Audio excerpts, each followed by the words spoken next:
Şu anda emlak piyasası durma noktasına gelmiştir. Bunun birçok sebepleri vardır.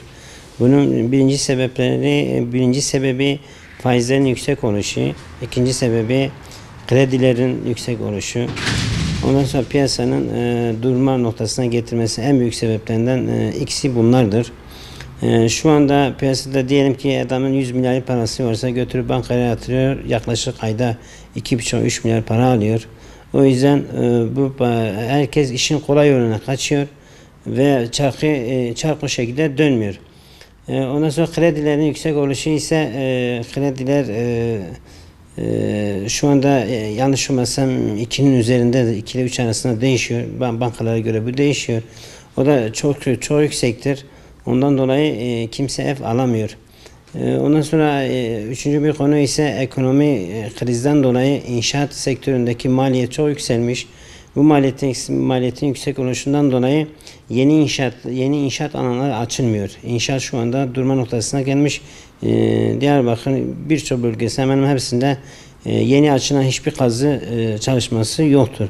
Bu da demek oluyor ki piyasanın durduğunu gösteriyor aynı zamanda. Bu seneye daha çok yapacak. Bu seneye daha çok krizle karşı karşıya kalacağımızın bir göstergesi olacak. Örneğin mesela şu anda kiralar eğer 800-901 civarı ise seneye bu otomatikman 1200-1300'e kadar da çıkma ihtimali vardır.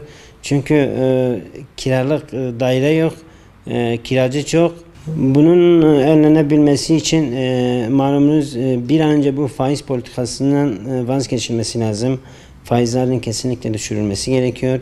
Bu faizler düşürüldükten sonra konut kredilerinin aşağı indirilmesi lazım. Tekrar eskisi gibi 0,75, 80 veya 90 yani birinin altında olması gerekiyor.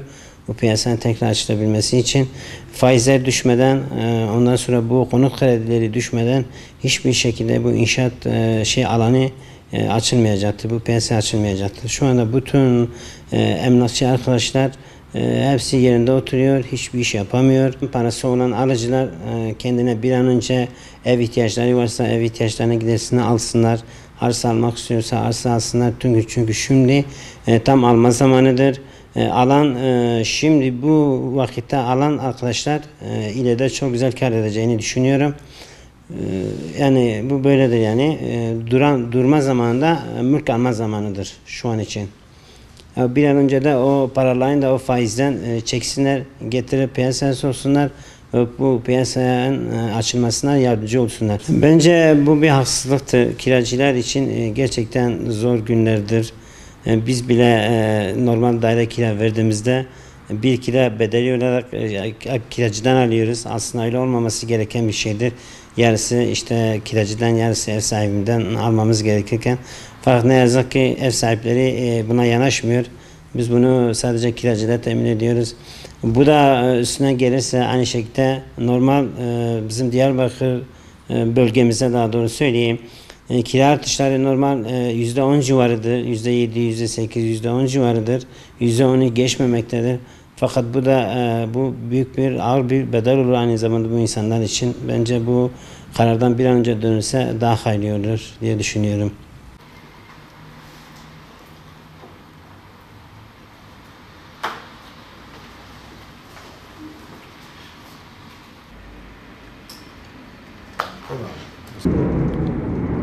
Eskiye nazaran işte bayağı durgun. Yok şu anda yok denecek kadar az. İnşaat sektörü şu anda yok. Maliyetleri yüksek. Faizleri yüksek. Faizlerin yüksek olmasından dolayı piyasada para dönmüyor. Maalesef vatandaş parasını faize yatırıyor. Bu da piyasanın canlılığını etkiliyor yani. Temel gıdanın dışında piyasa canlı değil. Faizden düşük olması lazım. Yani gelişmiş ülkelerde hepsinde faizde düşük. Maalesef bizde faiz bizim yani hükümetimizin, devletimizin dışında olan bir olay. Yani maalesef faizde yüksek bizde.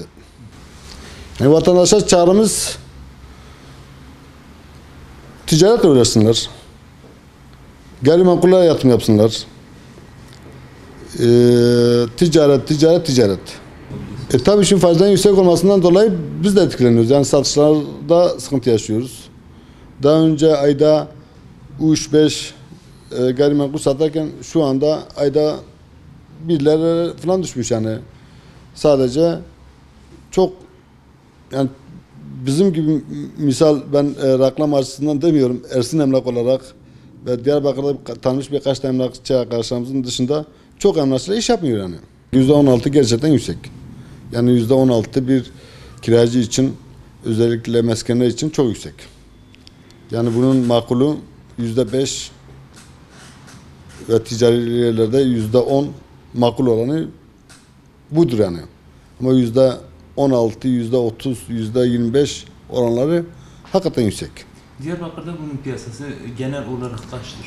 Yani Diyarbakır piyasası bizim genelde şimdiye kadar yaptığımız tüm sözleşmelerde biz genelde %10 bazında sözleşmeler yapmışız. %10. Yani makulü da budur. %10, %8 budur yani. %16, %30, %25'ler çok yüksek fiyatlardır. Bu vatandaşı çok etkiliyor yani.